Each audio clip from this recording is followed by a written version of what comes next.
I'm Joanne Myers, Director of Public Affairs Programs, and on behalf of the Carnegie Council, I want to thank you all for beginning your day with us. Our speaker, Cass Sunstein, is one of our country's most influential legal scholars. Each time Professor Sunstein has spoken here, he has encouraged us to think about the importance of dissent and participation for sustaining a healthy and robust democracy. I am confident that this morning he will inspire us to do so once again. Shortly, he will be discussing his most recent book entitled #Republic, Divided Democracy in the Age of Social Media. In it, he writes about the critical relationship between democracy and the dangers that the internet poses for our politics. For further discussions on this topic, you can visit our website at www.carnegiecouncil.org and type in Cass Sunstein and/or democracy. It has been said that democracy is not a spectator sport. These words imply and even insist that action is required for democracy to flourish. Yet, in this digital age of social media, there is a tendency toward complacency, as it has become far too easy to search only for the facts that affirm one's point of view. The problem with customizing our informational environment is that it makes it less likely that we will serendipitously encounter perspectives different from our own, and those which could ultimately change our mind. Why does this matter? Because, as Professor Sunstein states, the lifeblood of democracy is to entertain a variety of viewpoints. In #Republic, Professor Sunstein shares his concerns that data algorithms are often being used to politically manipulate people in unprecedented ways, needs, or beliefs. At the same time, there's a danger that communities of like-minded individuals will become more isolated and their views more extreme. The big question then is how to address this modern-day challenge. Are there ways to use social media, technical or otherwise, that will expose us to diverse views and ensure that deliberative democracy endures? For the insight on this issue, please join me in welcoming our speaker, one of the most steadfast defenders of democracy, our guest today, Cass Sunstein. Thank you for coming.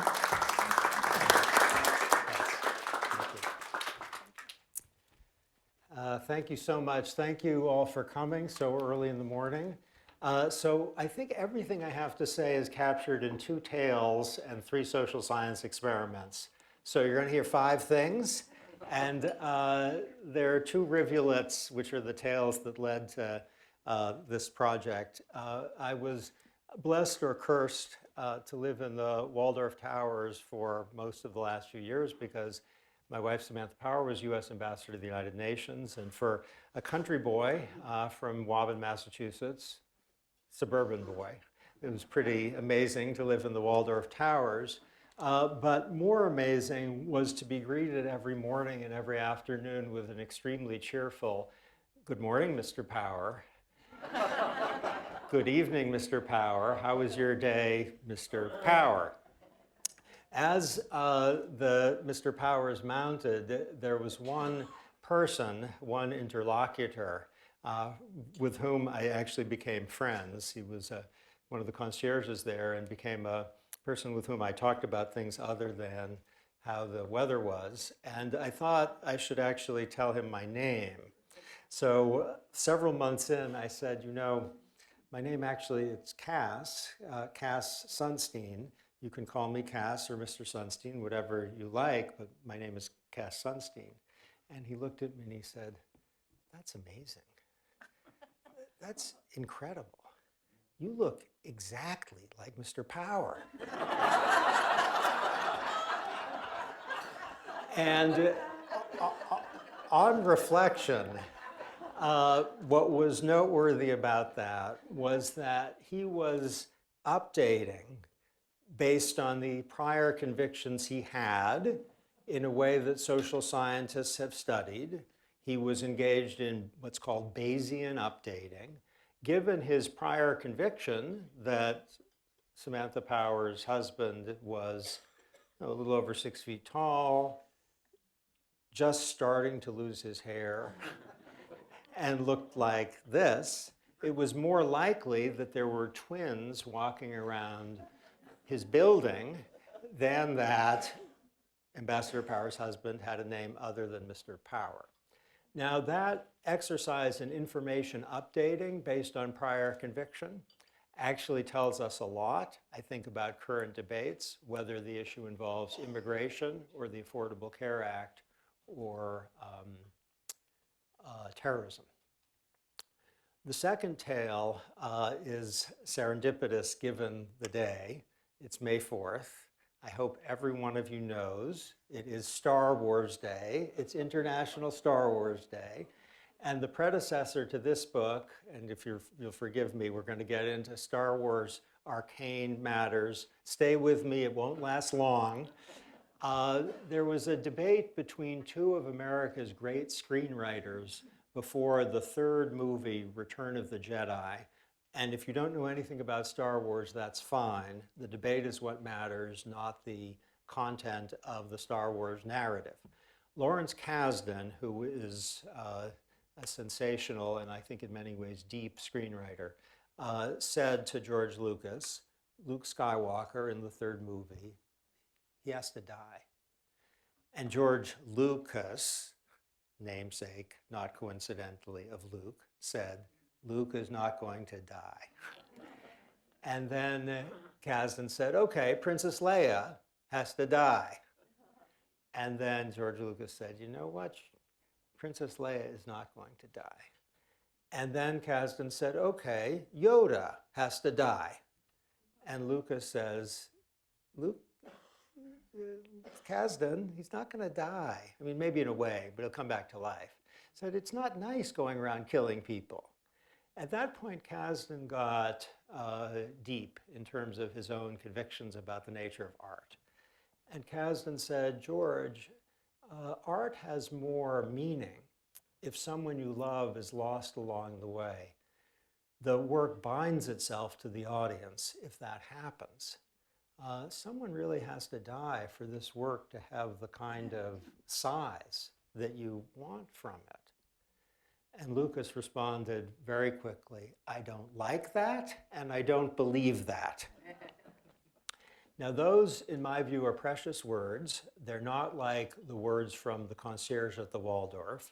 They're not about updating based on your prior conviction. They're about motivated reasoning.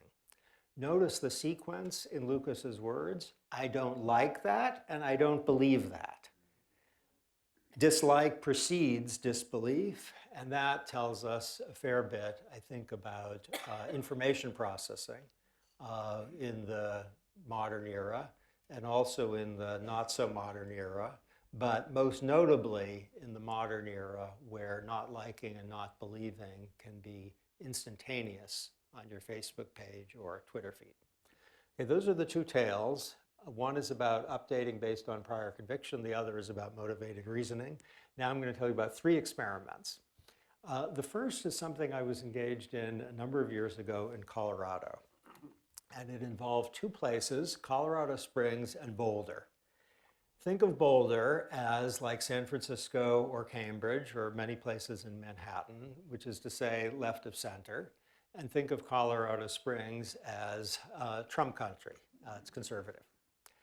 And what we did was to get groups together, 5 or 6 people, multiple groups, and to ask them for their private views about climate change, same-sex unions, and affirmative action, to deliberate with people in their same town about each of those views, to reach some kind of verdict, and then to state their views anonymously and privately. Really simple experiment. My own interest was in one aspect of the experiment only.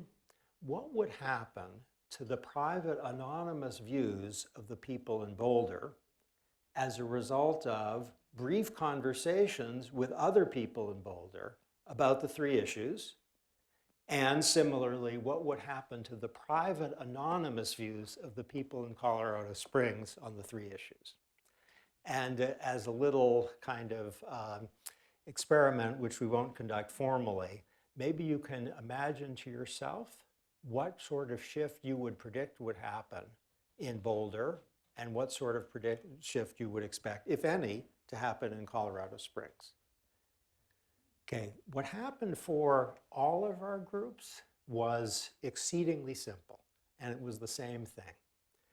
In Boulder, people got on all three issues more unified, more confident, and more extreme. In Colorado Springs, guess what happened? They got more unified, more confident, and more extreme. So, in their private anonymous views, before they talked with like-minded others, the Boulder people were probably a little bit to my left, and the Colorado Springs people a little bit to my right. After our experiment, they were occupying different political universes. Okay, the old Colorado experiment is basically a fruit fly experiment version of what we're observing on social media and with web choices every minute of every day, where people are by algorithm or by their own decisions being sorted into like-minded groups. Okay, a question is, why did this happen in our Colorado experiment? And I've actually seen the tapes, and both theory about the phenomenon, which is called group polarization, and just viewing the tapes shows you the three explanations. The first and the most straightforward is that if you have a group of people who think that climate change is a serious problem in Boulder, they are going to give information that supports that judgment, and the amount of information that goes the other way will be pretty small. And if everyone is listening to each other after they've conversed, they will be more unified, more confident, and more extreme. It's just a statistical fact that if you have a room of people of whom the majority thinks that the immigration problem needs to be solved in a particular way, the arguments that support that judgment will dominate in numerosity, the number of arguments the other way. And if people are listening, that's what is going to end up prevailing. And you could see that in real time. The second explanation is slightly more subtle, and I think the technical social science term is it's cooler. And here's how it worked. Most people on a political issue that has a degree of complexity are humble and kind of tentative. So if you ask random people in Boulder or Colorado Springs, should the US sign an international agreement on climate change? They might have a tendency, but it is a little soft. That suggests that on a scale, let's say, of 0 to 8, where 0 means no, oh my God, and 8 means definitely, if they're negative, they'll tend to be around 3.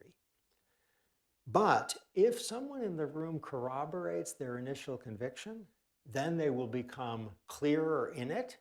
And as their clarity increases, their extremism increases as well. And in real time, you can see the people in Colorado Springs on climate initially saying, well, maybe we shouldn't sign that treaty. Their friends say, or their kind of acquaintances in the room say, maybe we shouldn't sign that treaty. I agree. And then they say, crazy to sign that treaty. And that's the dynamic that the data I just described observed. The third phenomenon, I think, helps account actually for the Arab Spring and the fall of communism and the fall of apartheid. It's really simple. It's that if you find yourself in a group of people who are relevantly like you, and they tend to think, let's say, affirmative action is a bad idea, even if you think maybe it's a good idea, to buck the trend takes a degree of courage. If the group is kind of unified in its skepticism about affirmative action, your own concern for your reputation will produce a degree of self-silencing. And that will lead people in the group verdict to end up subscribing to a position that's different from the position with which they started.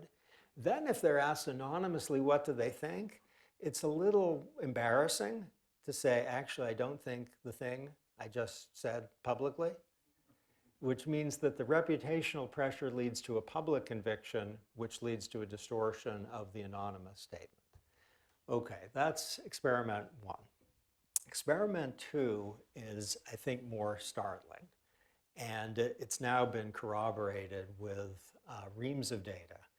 And there's nothing artificial about it. This doesn't involve lawyers and psychologists and economists engaging with people. It involves a gold mine. The gold mine is, in the United States, we have had for a long time now courts of appeals that are 3-judge panels, and they consist either of 3 Democratic appointees, 3 Republican appointees, 2 Democratic appointees and 1 Republican appointee, and 2 Republican appointees and 1 Democratic appointee. That's it. Because the draw is random, and because the number of votes is in the tens of thousands, you have a lot of statistical power. And you can find out what is the likelihood that in ideologically controversial cases, sex discrimination, sexual orientation discrimination, the environment, rights of labor, you can find out whether the political party of the appointing president is a good predictor of how a judge is going to vote. And no big news here, it's a pretty good predictor of how a judge is going to vote.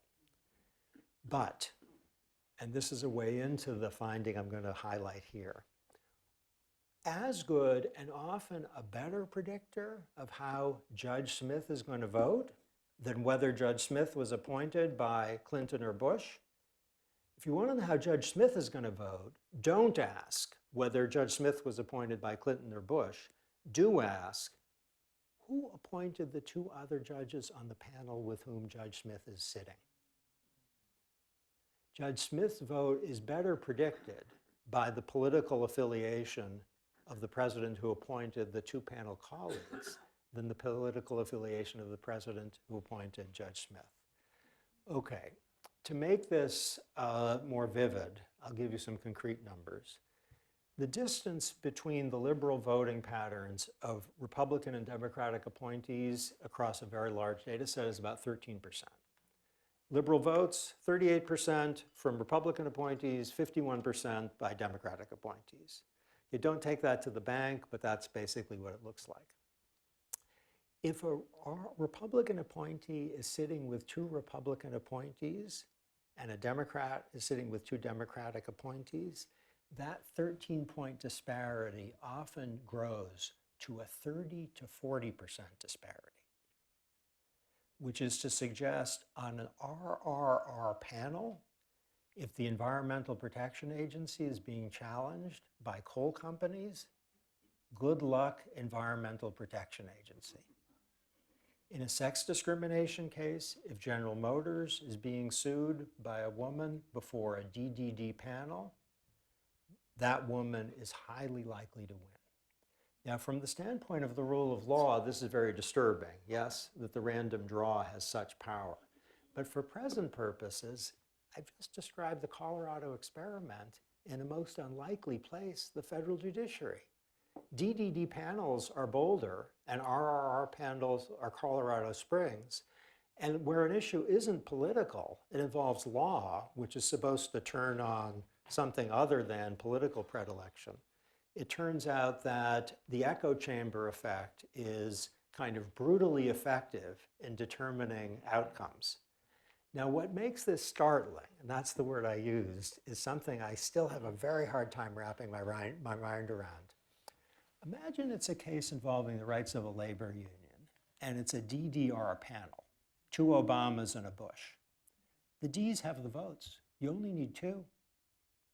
You don't need that R. Go dissent R. If it's an Environmental Protection Agency rule and it's an RRD panel, the R's can rule against the EPA. They have no need for anything from the D. And yet on an RRR panel, the Republicans are far more conservative than RRD. And on a DDD panel, the Democrats are far more liberal than a DDR. And that is showing the power of the echo chamber. Okay, I only have one more experiment for you, and then I'm going to talk a little bit about Facebook and Twitter. And this is, I confess, my favorite of the 3. It's the most recent, and the data is still being collected, but I have the headlines for you here. Okay, to get at this, we're going to have to do a little experiment that won't seem to be related to politics and law, but it is the actual, speaking autobiographically, the inroad into the work I'm going to describe. Can you don't have to write it down or tell anyone, rank yourself in terms of how good looking you think you are on a scale of 0 to 10. 3 of you haven't done it in your heads. Please do it. Okay, now I have some news for you. Remember Brad Pitt and Angela Jolie when they were at their very best looking before they kind of got divorced? You look like them. That's a 10. Okay, now what do you think? Imagine I said that credibly. Okay. It turns out that if people rank themselves as a 6 on the 0 to 10 scale, and then are told something like what I just told you credibly, they will incorporate the good news. They'll go up to 8 or 9. Now let's do it the other way. Imagine that I told you, Danny DeVito and Rhea Perlman, you know who I'm talking about? That's what you look like. I don't mean to insult those people, or you. You're kind of a 2. Now what do? Now how do you change your number? If you're like most people, you will not change your number much or at all.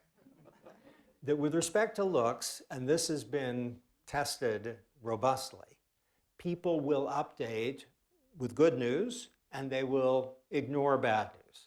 Good news is credible. Bad news is, what do they know? Okay, that's about looks. The same phenomenon, it's called the good news, bad news effect, has been observed for the likelihood that people have susceptibility to diabetes, that they are going to be trapped in an elevator, that they're going to have a mouse in their house, that they're going to split from their partner, etc. The human mind is more willing to incorporate an update with good news than bad news, showing that Lucas's "I don't like that" and "I don't believe that" is hardwired into the human species. And by hardwired, I mean it, because neuroscientists have shown there's actually an identifiable part of the brain that blocks incorporation of bad news, such that the phenomenon I'm describing dissipates if you zap that part of the brain. It goes away entirely. Okay, this work done by economists and neuroscientists has intrigued me for the last 4 or 5 years. And I thought there has to be political implications. And here's what we've got. We divided America. I worked with neuroscientist Tali Sharot, who is more than anyone responsible for understanding the good news and bad news effect. Divided America into 3 terciles based on data in terms of climate change. Creatively, we called them strong, moderate, and weak believers. And we identified this by asking them, are you an environmentalist? Do you think the US was right to sign the Paris Accord? And do you think that man-made climate change is occurring? On a scale of 0 to 7, and the people at the top of the scale, strong believers, bottom weak, and the middle moderate believers. You notice, if you would, that the weak believers in climate change are not skeptics. They're just in the bottom tercile of America, okay? They don't think that this isn't happening. Now, the study I've just described, no one would publish. The next part I'm going to describe, no one would publish either, because it's too simple, which is ask the people in the 3 terciles, how warm do you think the planet's going to get by 2100 if we don't do anything? The top tercile said 6.3 degrees Fahrenheit warmer, the bottom 3.6 degrees Fahrenheit warmer, and the middle 5.9 degrees Fahrenheit warmer. Now, no one would publish that either because it's too straightforward, but it's pleasing that the strong believers, as measured by our index, think it's going to get hotter than the moderates, who think it's going to get hotter than the weak believers. And now I'm going to tell you the part of the study that is the money part. We divided half of our sample into a group that got news. The news is, hey, scientists think that the situation's a lot better than they had thought. The warming problem is much less severe. They expect warming by 1 to 5 degrees only. The other half got bad news. Danny DeVito, Rhea Perlman, as opposed to Brad Pitt, Angelina Jolie. It's going to get really hot, the other half got. Scientists think it's going to be 7 to 11 degrees Fahrenheit, much worse than had long been projected. And what we wanted to know was how would our three terciles react to the good news and to the bad news? Okay, with respect to the bottom tercile, the 3.6, the finding is very straightforward. They were much moved by the good news. They fell from 3.6 on average to 2.6 on average, which is a whopping change because the projection wasn't 0, it was to 1 to 5. Good news, they updated significantly. The bottom tercile getting the bad news, guess how much they updated? 0.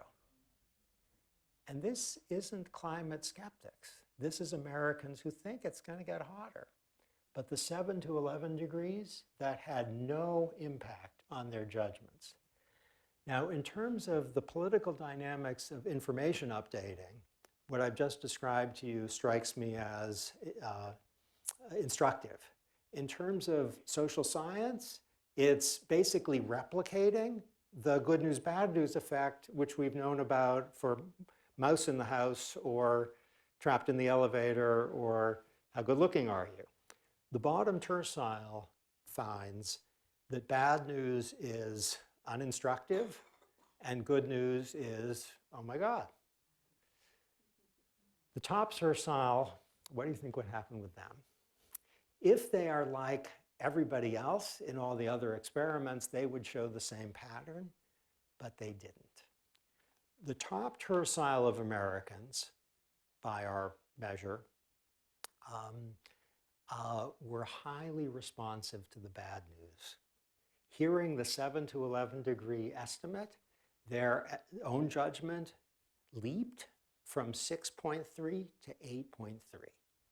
That's a huge update. The good news, they weren't utterly indifferent to, but it had a much more modest effect. Their estimate fell by less than a degree. Now, what you're hearing about is asymmetrical updating as it's described, but of two radically different kinds, where the top tercile asymmetrically updates in the sense that it's responsive to the bad news, and the bottom tercile asymmetrically updates in the sense that it's more responsive to the good news. And that is, isn't it, a kind of ridiculously crude depiction of what America is getting with respect to climate change, the impact of the Affordable Care Act, how President Trump is doing, whether Hillary Clinton is a criminal, whether immigration should be fixed one way or another. They're getting exactly the same version of the good news, bad news. And asymmetrical updating should produce the kinds of polarization that we produced with our tiny little experiment, okay? So after our little experiment, the climate change top tercile were at 8.3, and the bottom tercile was at 2.6, even though before the experiment, the disparity was much smaller, 3.6 versus 6.3. And the social media process, it's being iterated. It's happening over and over and again. We just did a one shot. Okay, why did our climate change results come out as they did? I confess I don't know, but I have two explanations, one of which is right. We're trying to figure out which one. The simplest explanation, I think, is it's motivated reasoning. That the bottom tercile is pleased to hear the Earth is not going to get so warm. That's good news for the planet, and it's good news for their own kind of non-terror about climate change. They find it affirming, and they find it pleasing. The bad news, they think, is like being told you look terrible. It's unpleasant because it suggests the planet's going to burn up, and it's unpleasant because it suggests you're fundamentally wrong in something on which you have a conviction. The harder people to explain are the top tercile. Why are they more willing to believe the bad news than the good news? On this motivated reasoning account, they are, I find this intriguing, I confess. they are so deeply invested in their conviction that the planet's going to get really hot that they'd rather believe the planet's going to get really, really, really hot than that they're wrong. That is humanly recognizable, isn't it?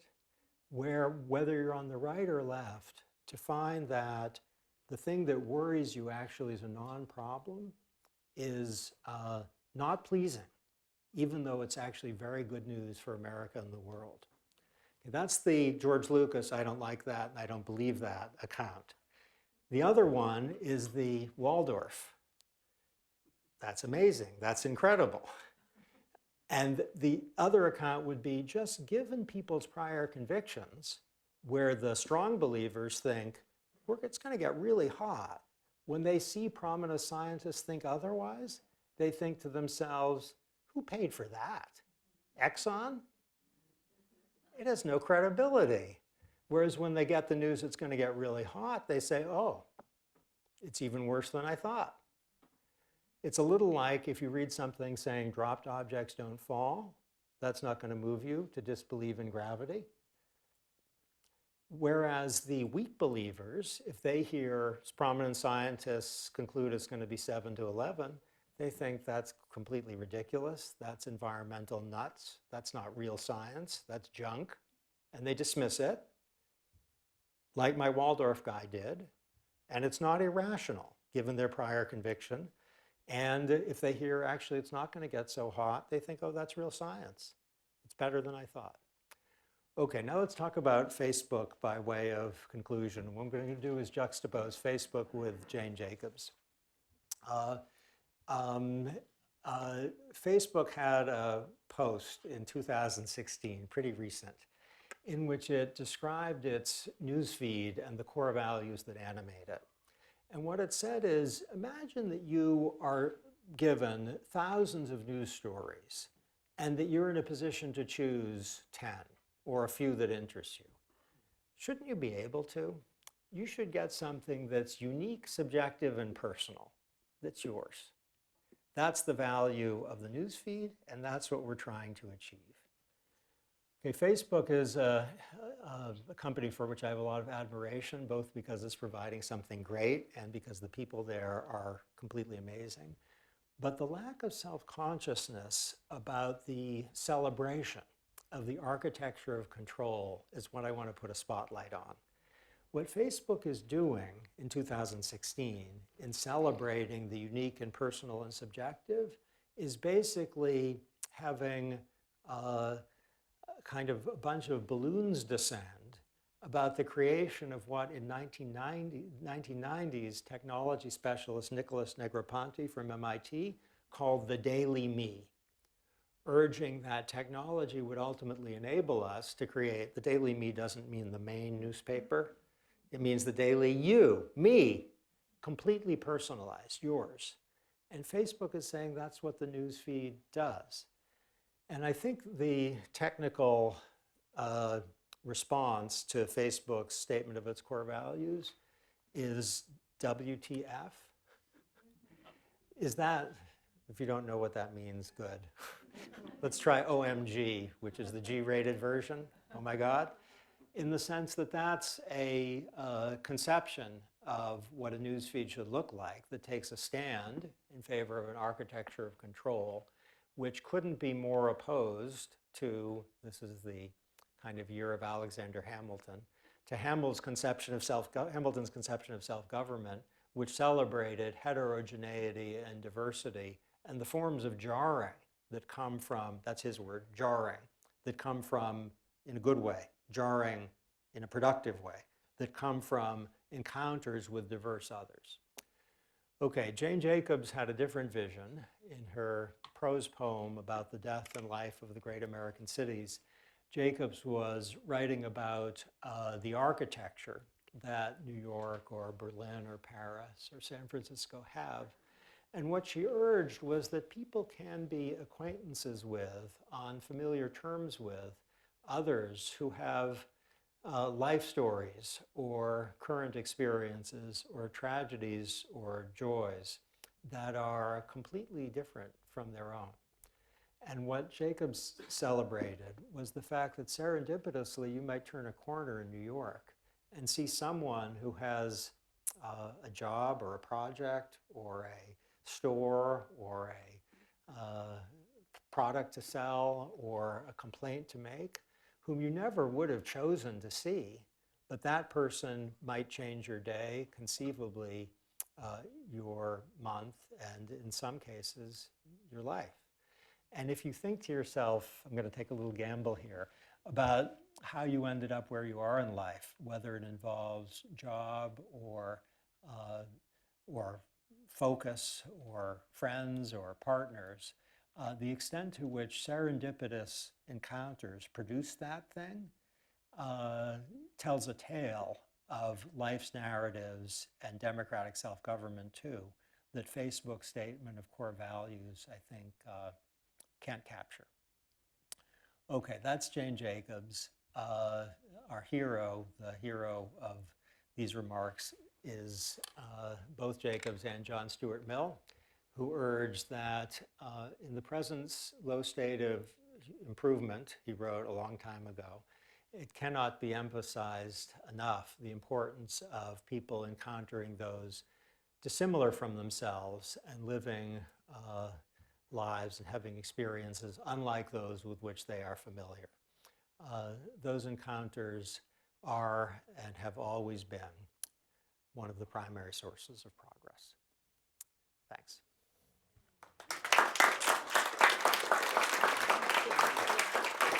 Well, there is so much in that talk. We could go on for hours.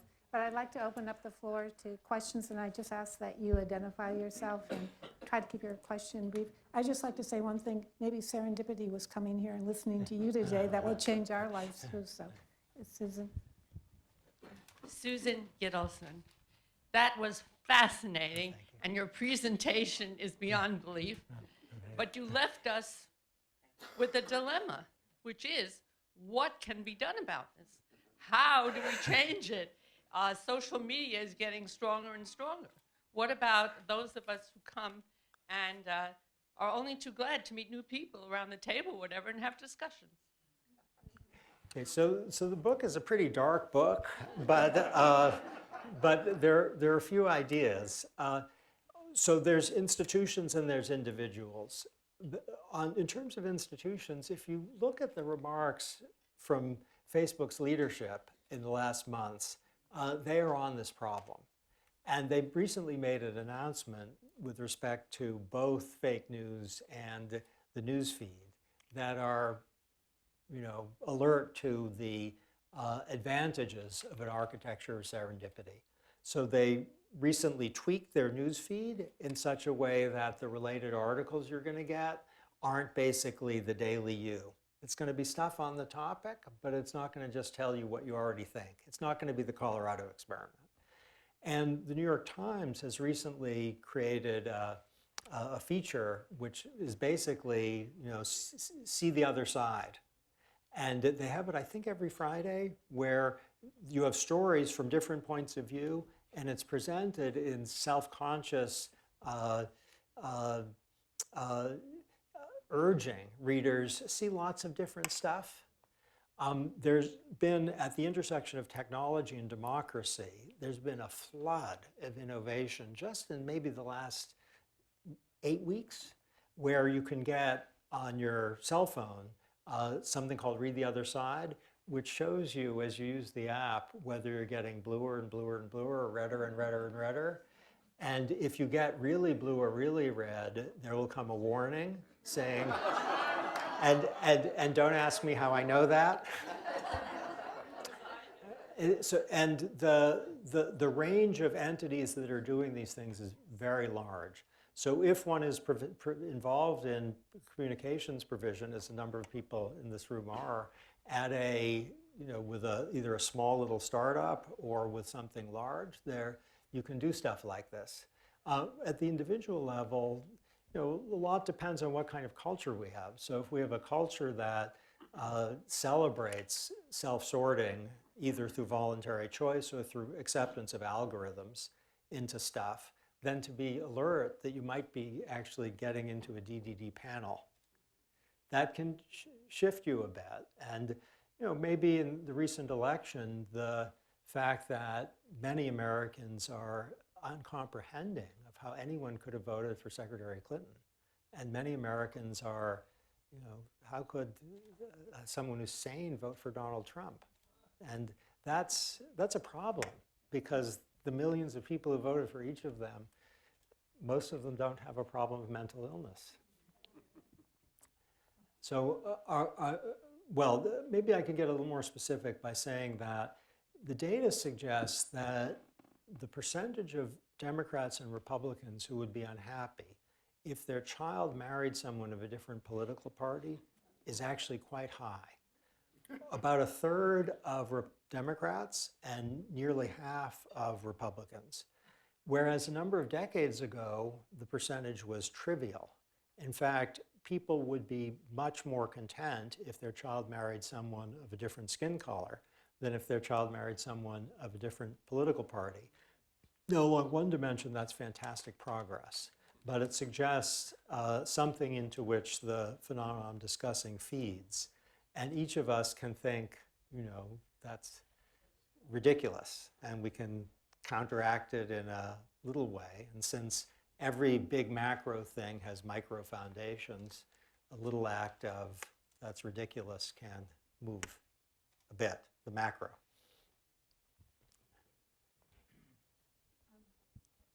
Hi, I'm Dick Reisman. I'm involved in media technology, and I went through your new book, and one thing that I was wondering about is you wrote a really nice op-ed in 2012 where you talked about surprising validators as a way to cut through biased assimilation and bring in contrary views. And I think I sent you an email on how that can be applied in the technology of Facebook. So I'm curious about two things. One is just to sort of expand on why I think that's an important, Facebook has the social graph, so it can figure out who the surprising validators are for you and expose opinions that are from people that you care about and respect, who you might listen to. So it seems like a huge opportunity, and I'm wondering, is there a reason that you didn't include it in the book? Have you found evidence that it's not relevant, or is it something that's promising? Because I've been talking to people, including Eli Pariser and other people working on filter bubbles, so I think it's important if it seems promising, and if it isn't, I'd like to know why. Okay, so the data is very supportive of surprising validators as an effective instrument. In government, I think the two ugliest words I saw were deliverable and validator. I hadn't heard either before, but a deliverable is a product, and a validator is someone who will say outside of government that what government is doing is good. And a surprising validator would be someone who would say, for the Trump administration, let's say, if someone who worked on Obama's healthcare plan said, Trump's actually right on this and his replacement plan is a good idea, that would be a surprising validator. I found myself with a surprising validator a few weeks ago. Someone who knew the new head of the Environmental Protection Agency has worked with him. And by my lights, this was not the perfect choice to head the Environmental Protection Agency. And I was told by someone who knows him, he's a solid person. He is not an enemy of environmental protection. This is going to be just fine. And because it was someone I wouldn't expect. Okay, so that's the idea. All the data is supportive of the notion of the surprising validator. The fact that it's not discussed in the book it maybe should have been, but it wasn't not liking the concept. It's that maybe I didn't think as I was writing those pages that was the idea that belonged in terms of the concerns of the book, but that was probably a mistake. So maybe another way to put it is that a particular kind of surprising validator is a convert communicator, as it's called. If you have someone who goes to a community of people, let's say, that's drawn to drug use and says, I was a drug user, I was like you, and it ruined my life. Or if you say, I used to be a Democrat, but not anymore, And I figured it out, that's a bad course. President Reagan used that very effectively. I didn't leave them, they left me. That was a memorable line. So this is effective. Whether Facebook should do it, I'd want to think longer, because I think any private social media provider is alert to the risk of choosing sides. And that's good if you're a social media outlet. You might think neutrally that we are going to provide people with opposing viewpoints or serendipity, but less we're going to try to persuade people that one thing is right, or we're going to provide people with clarity that that independent fact checkers have shown that this is not true. And Facebook, my understanding is, has gone in that direction with and that has more neutrality. If they tell you, you tend to think X, here's someone who's going to surprise you and show you that your view is wrong. That's a little more aggressive. It might be the thing to do, but it could be an opt-in. Yeah, definitely.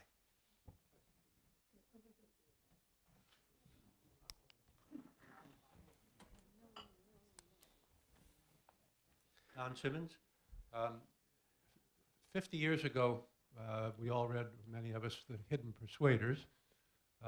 Decades ago, legislatures were aware of nudges and discussed them in, for example, providing for same-day registration to vote.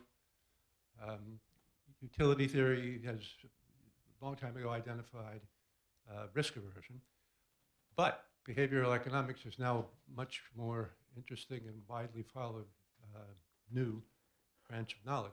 Why? Is it because of the studies on people and surveys? And if so, are those sample sizes large enough to permit the conclusions that we draw? It's a great question. I feel a little bit as if I've been asked, does the Second Amendment protect the individual right to bear arms? I do have a view on that. It's a different topic. I'm happy to answer, but notice this book is not about behavioral economics. It does have something to do with social psychology. But unless the rest of you object, I'll answer that question. Are you really bored by the idea of behavioral economics? Okay, so there are a couple questions there. One is, why is it taken off? And the others are, the sample size is large enough. It's taken off, I think, above all because of three people.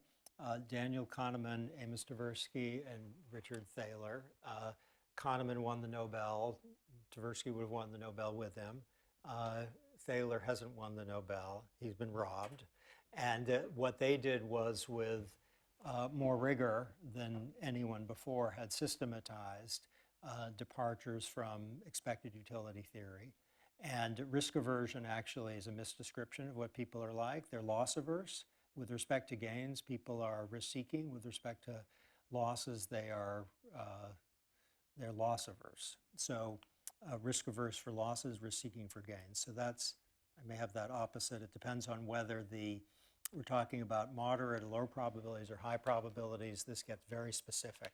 And the assortment of very disciplined findings and their replication has been the kind of greatness with a capital G of Kahneman, Tversky, and Thaler. In terms of the sample sizes, a lot of it started with surveys, but it's now been replicated in the real world with the core findings with very large samples. So there's,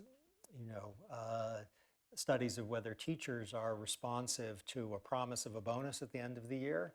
No. Are they responded to a threat of a loss at the end of the year if their students' scores don't go up? Yes. So loss aversion golfers do better putting for par than for putting for birdie, equivalent putts.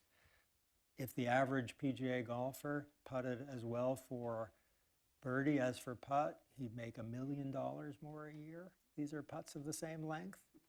That's a crazy fact. It's that a par putt, if you miss it, you have bogey. That's terrible. A birdie putt, if you miss it, you have par. That's okay.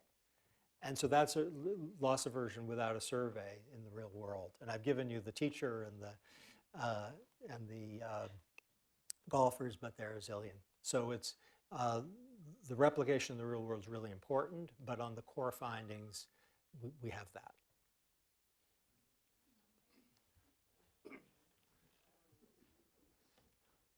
Ron Berenbaum, I think that, the really big issue, and many people agree, politically and economically in the United States is inequality. Inequality in all respects, income and education and so on.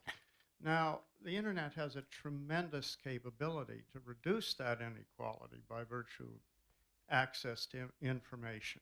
Is there any way this can be used in a positive way? So far, it appears to have been largely negative. It's a great question, and it's not a question on which I have, alas, expertise. So I learned from Kahneman, Tversky, and Thaler to have evidence-based responses, and I don't have one for that. But I'll talk around it a little bit. One view is that the inequality problem is the great, or one of the great problems facing America today. I actually don't share that view. And this isn't about evidence, it's about conviction. I think deprivation is a great problem. So if the upper 1%, okay, so imagine two societies. Imagine a society in which everyone earns $750,000, half people earn $750,000 a year, and half the people earn $5 million a year. There's a ton of inequality there, kind of huge inequality, but it's fantastic. Hooray for that. So the problem is in the United States, the people who are at the bottom is, there are a lot of them, poverty rate's high. The people who aren't poor but are near poor are struggling terribly. The unemployment rate, while a lot lower than it was, is higher than it should be. The working poor are, so I would focus, I think Senator Sanders and Senator Warren have focused on the wrong percent. They focus on the upper 1% and the upper 10% rather than the bottom people. And so deprivation, and it could be educational, might be the right focus rather than, if people at the top are going through the roof, who does that hurt? Tax them more, sure, but fine. You raise a great point about the internet not seeming to help yet. And since all the evidence is that educational attainment is well correlated with escaping, struggle, enlisting the internet to do that would be a great idea. And it is happening. To do it in a more systematic way would be good, but that's a pretty banal thing I just said.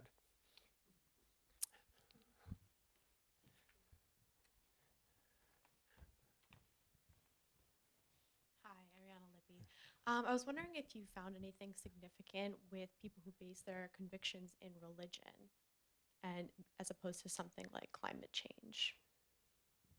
Okay, so the data I have involves now immigration, gun control, the Affordable Care Act, and one or two other areas in addition to climate change.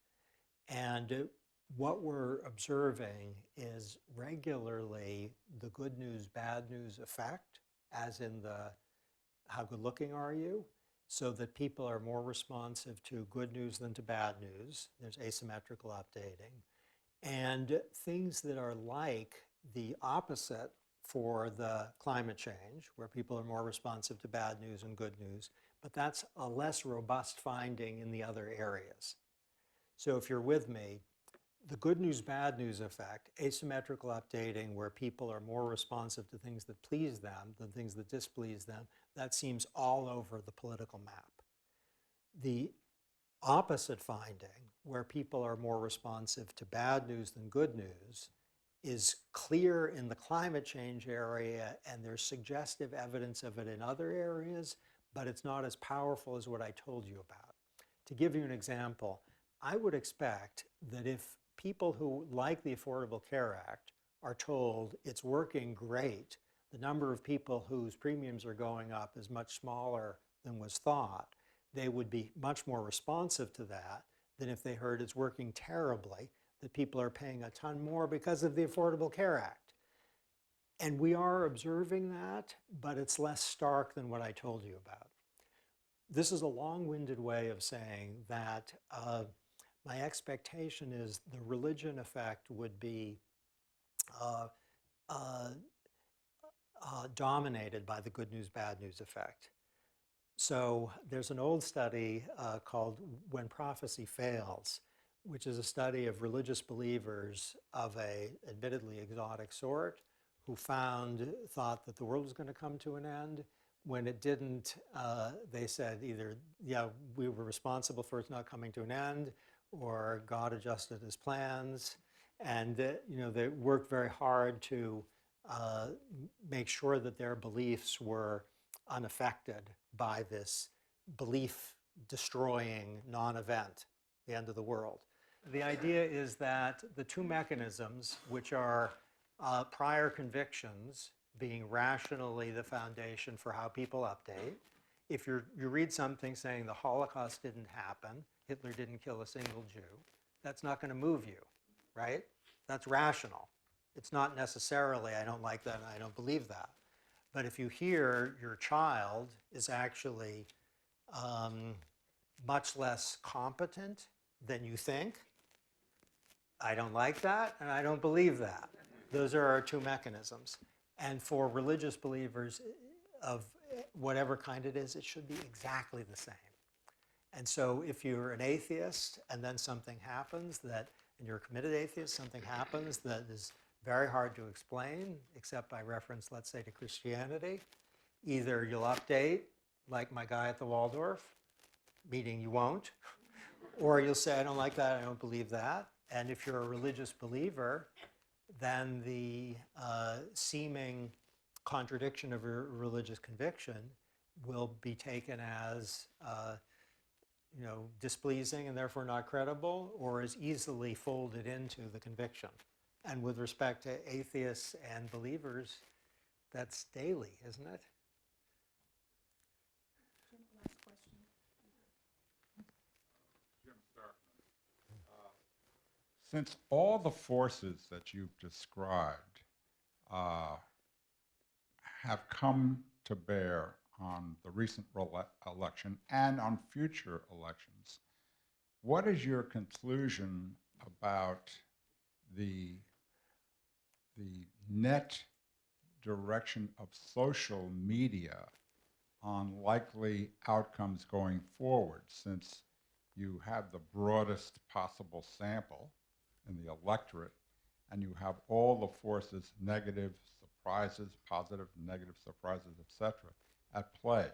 Are we sort of doomed to a divided America, which you're sort of implying, but I'd just like you to clarify that. Okay, so remember Amos Tversky, one of the trilogy of behavioral heroes?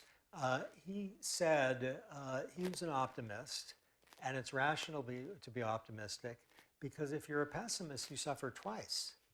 Once when the bad thing happens, and once when you think about it. And so I agree with Tversky. It's rational to be optimistic. In terms of the arc of the US, one finding I didn't highlight is from the climate change study. Remember the moderate climate change believers, the middle tercile? They were equally responsive to the good news and bad news. They were not asymmetrical updaters. And that's the kind of solid middle of the United States with respect to climate. So with respect to things on which people don't have a clear antecedent conviction, they're not like my Waldorf guy, or they don't have a strong emotional predisposition, then the data, matters. And that is a hopeful sign. So long as social media is providing people with a range of things that are there, and so long as they aren't creating RR and DDD panels, then people will learn things. And I'll give you another little hopeful sign, which predated social media, but I think social media wouldn't have affected this.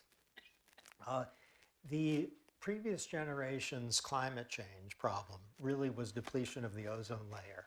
It's kind of collapsed from rendered invisible, but depletion of the ozone layer was thought to be, and not wrongly, potentially catastrophic in the sense that the rise in skin cancer, and less alarming, cataracts, would go through the roof as the ozone layer got depleted. And the idea among conservatives for a long time was that this was a crazy fake news thing, that Al Gore was ozone man for being concerned about this non-problem. How could it be that people would deplete the ozone layer? What could be crazier? And the president who actually licked the problem and made it a non-problem is Ronald Reagan, who led the world toward acceptance of the Montreal Protocol. And that happened not with social media, but with a pretty disaggregated media environment in which the ozone layer its depletion was a laugh line. And Reagan went there because of the evidence. And the people went into the Oval Office and said, here's what's going to happen if we don't do anything. Here's what's going to happen if we do something. It's going to cost money, but not huge. And Reagan said, we got to do it. And that's replicated in small ways in every mayor's office and in every state government, notwithstanding who you follow on Twitter. I have to thank you for not only being endearing, educational, and entertaining. Thank you, Cass. It was wonderful.